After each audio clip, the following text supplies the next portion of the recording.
All right, let's come back and take a look at the local dailies now.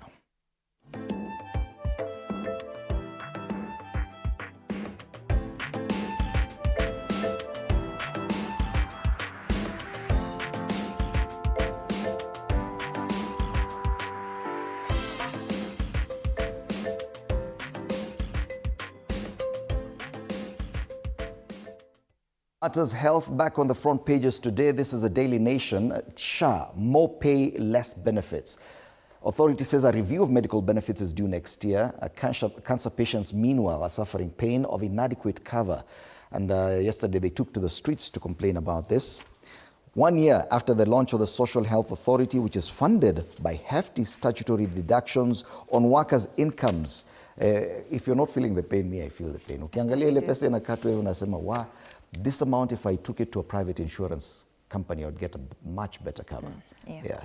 So the expectation was that this would actually allow most Kenyans under SHA to access a lot of benefits, including cancer treatment. But the cancer patients now are demanding a better oncology package, saying the current scheme is insufficient. Many say they are now forced to pay out of pockets for life-saving care. Those unable to pay have had to abandon treatment after exhausting their cover. That is a big story there. SHA, 1 year after the rollout. Rollout ilikuwa October last year. Tukasema, oh, SHA. In fact, the question is always, is SHA working? SHA is not working. Is SHA working? Now, cancer patients have gone to the streets to complain about this. And so if you look at page 4, it's just experiences and personal experiences from cancer patients saying how they've been unable to, that previously they were accessing all these benefits from NHIF to the tune of about 600,000 shillings per individual under NHIF. But now it has gone down to 400,000 per household under SHA. So, kama ilikuwa 600,000 per individual under NHIF. That's definitely a big difference. So that's the main story there. Other quick highlights on the front page. Tax waivers, immunity for UON boss, Dutch firm. This is a chancellor of the university, not the vice chancellor. Unajua to confuse. This is a chancellor, University of Nairobi. A House committee has granted massive tax exemptions and immunity to a Dutch firm associated with the chancellor of the University of Nairobi, Professor Patrick Vakoyen. Global Center on Adaptation. That's a firm. Others, secret diaries on Shakahola horror, help prosecutors, inside overseas employment plan for jobless tutors, and Sifuna camp battles Gachagua project tag. Hawataki kuunganishwa na Gachagua, wamesema hiyo hawafurahi. All right. On the back page of this paper, Aubameyang and McKinstry eye glory in Kenya yet again. Yes, Aubameyang anakuja Kenya. Will be facing Gabon. In Gabon, star striker, and Gambia. I found Nairobi great hunting ground. So Jonathan McKinstry, the Gambia's national football team coach, must be finding the Irish Rovers at Dublin pub crawl song resonant with this and the Scorpion Stadium hoping in Kenya. So when are we facing them? I think ni kama hawajasema hapa. Lakini Aubameyang atakuja Kenya. Tuna expect Harambee Stars wakutana naye, but I saw Ben McCarthy akisema a lot of the players, including Olunga, have injuries and they will not take part in that game. So yes, that's the sports on the back page of the Daily Nation today. All right. Let's take a look at the People Daily. Matters Health still there. Inside Kenya's sick health system and leaders who let it happen. They make mention of this on page 4, a sick nation. Malaysia's wake-up call. Malaysia implemented Kenya's 1966 NHIF blueprint and achieved full universal coverage, while Kenya's politicians turned it into a political slogan factory. Hospitals in crisis, and behind these speeches, hospitals run dry of drugs, doctors go unpaid, and 16 mothers die every day from preventable complications. They talk about budget betrayal. The health budget has dropped from 141 billion shillings to 118 billion shillings. That's a very big drop. The political pattern as well. Each administration launches a new plan to score political credit, then leaves it halfway for the next to rename and relaunch. A sick nation. The irony is, and we've always been told about how we should be like Singapore and other Asian tigers, which include Malaysia. So what happened in Malaysia is that they adopted the blueprint from Kenya on NHIF back in 1966 and perfected it, and it's working. Meanwhile, we keep on changing. Now we're told under a new, better plan, but if you look at the Daily Nation, we are complaining of lowered benefits. Yeah, but politicians are making minting from it. The other issue is this budget betrayal. If at all the health budget has dropped, why then are we paying more for health? 2.75%? 2.75%. Politics over patience. That's the main headline of the front page of the People Daily. Payroll scandal, how Kiambu government overpaid casual workers. Na hawa wako na mambo sana. They're not paying their health workers. The National Treasury said money has already been disbursed to Kiambu County government, so they don't understand why these workers are not being paid. But it's a casual nature of which we are approaching health matters across board, and it's not just at the national level. Even county governments, as in mutangoja tu. Hata kama watoto wanakufa ni sawa tu mutangoja. 16 mothers are dying every day due to preventable complications.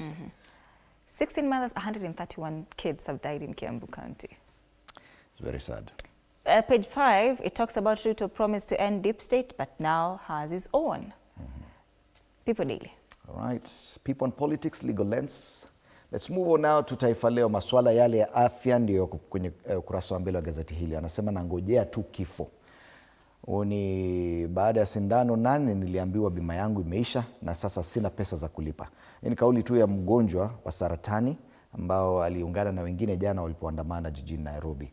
Wanaougua saratani waandamana jijini kulalamika kuhusu SHA. Wagonjwa wanaougua saratani wamesema sasa hawana matumaini ya kuishi na wanakodolea macho mauti, huku wakilalamika kuwa bima ya afya ya jamii SHA haigaramii matibabu yao kikamilifu. Agnes Washeke ni mmoja wao aliyepatikana na kansa ya matiti Januari mwaka huu.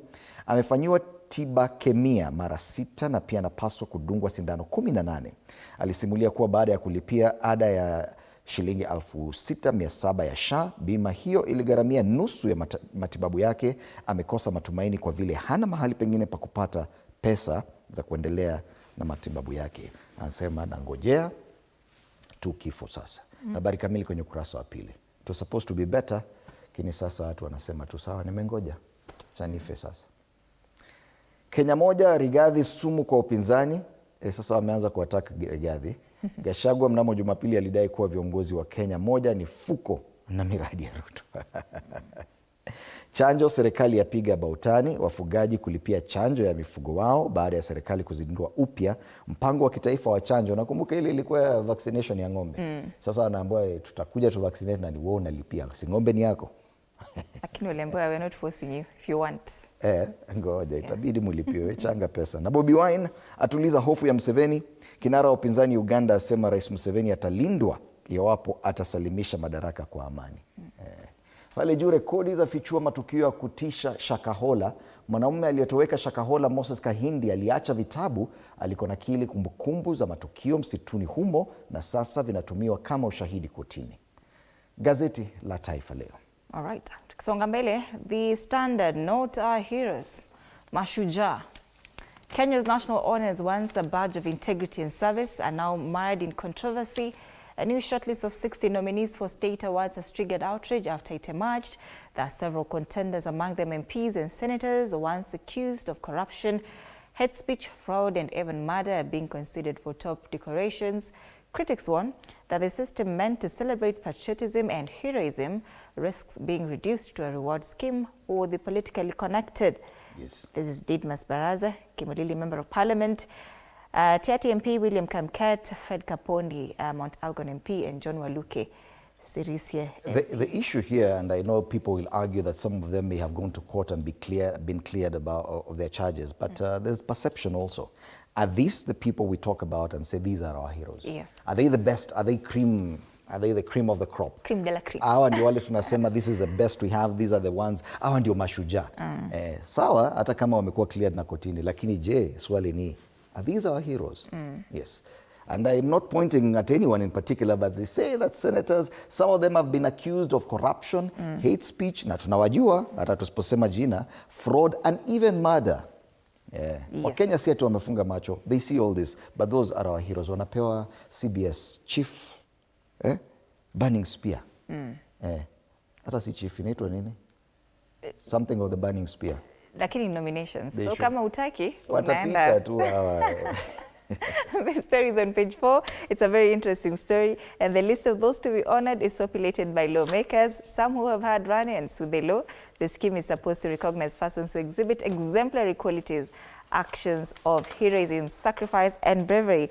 Wanasema some of the proposed persons for the conferment of the national honors include MPs John Waluke, Fred Kapondi, Didmas Barasa, William Kempet, John Kiragu, and senators wako hapa ndani. Waluke, for instance, was involved in a protracted legal battle after he was found guilty of fraud and illegal acquisition of more than 300 million shillings in 2020 and sentenced to 67 years in prison. Huyo ndio hero, mashujaa day inakuja tu. Ndio aliappeal na akachujwa. Na ukisoma hiyo judgment hata usome uelewi what the judge was trying to say. But the list of 60 is actually there on page 11 of the Standard. This is for the second day, they're posting it there because they're asking for views or objections. If at all you feel like these are not the people who should be honored, then you can send your views to the Joint Secretariat Parliamentary Honors Advisory Committee via email to honors@parliament.go.ke, so as to be received on or before Monday, 13th of October, which is next week at 5 p.m. Hand-delivered documents shall not be accepted. Usijaribu kuandika barua tuwapelekea hapo na mkono, hiyo itachomwa tu. Yeah. So yes, ukiangalia pale pengine tu si hawa wenye nyuso zao ziko kwenye ukurasa wa mbele, majina mengine yako pale. Other headlines here: Medic strike, families mourn dead children and babies have borne the greatest brunt of the healthcare workers' strike in Kiambu County, now in its 134th day, with newborns dying daily. Kila siku mtoto anakufa pale, 2 children wanakufa, 106 deaths. The number of newborn estimated to have died across Kiambu County in the last 4 months when doctors in public hospitals have been on strike. How protocol blunder ruined COMESA meeting. This 24th COMESA summit is currently ongoing. It started yesterday at the KICC here in Nairobi. On the back page, Olunga chasing history, our stars play for pride, and Harambee Stars captain aims to be Kenya's record all-time top scorer. Kenya faces Burundi and Ivory Coast in their final 2026 World Cup qualifiers. All right, that's the Standard. All right. From the Standard, take a look at the Star. They still make mention of something to do with matters health, and you've seen not even a single paper has escaped that. Even the Standard has something on medics. Here they have cancer patients protesting inadequate SHA coverage yesterday on the streets of Nairobi. But the big story here, fresh land payout scandal hits mega Ketraco projects, is a story on pages 4 and 5. And they say at least 4 billion shillings in compensation remains unpaid to landowners. You can read more on that spread, pages 4 and 5 of the Star. Other quick highlights on the front page: lawmakers back enhanced proposal for school-based ID registration. The parliamentary committee has backed a proposal seeking to boost funding for the National Identification Card Drive targeting secondary schools. Members of the National Assembly's Budget and Appropriations Committee said the initiative will fast-track the issuance of national IDs to students reaching 18 years, easing future voter and service registration, which is something positive there. Government to shut rogue sites and social media accounts. Hii ni kitu unafaa ujielewe. Page 7, that's a very interesting story. Hata ukipost kitu ambayo wanaona haifai, they can actually shut down your account. That is a proposal going forward. Na pale juu, Madoka memoir from shadows of KANU and how Ruto won Moi's trust. That story is on page 2. The Star, fresh, independent, different. You can grab yourself a copy of this paper for only 60 shillings in Kenya. Kama uko Uganda, itabidi utafute shilingi 2,000. All right, manake time imesonga sana. Let's take a look at the Business Daily. Quick. Kenya eyes 541 billion shillings bonds for SGR, JKA after Dani's exit.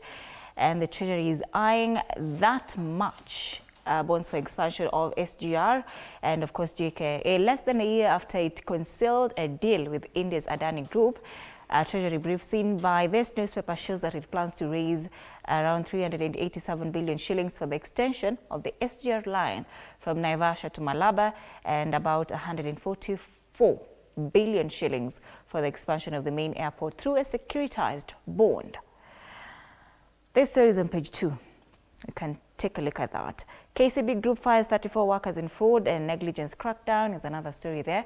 Mitumba import surge defies Ruto's textile revival plan. Kenya Power dividend up by 43% as profit declines. CBK in 8th straight rate cut to boost uptake of loans. That's the Business Daily. All right. Once again, a reminder that we're going to be having these 4 individuals in studio as our panelists for State of the Nation: Arnold Maliba, Professor Fred Ogola, Bosco Motegi Kiura, and Justina Omai. Do stand by for that. Later on, we'll be hosting this lady. Her Excellency Pastor Dorcas Rigathi, very passionate about the boy child. Has society forgotten the boy child? That is the conversation we'll be having alongside our Councillor Richard Ziwa Zimbalist to talk about the same. All right. Before we take a look at your feedback, let's take a look at the cartoons quick fast.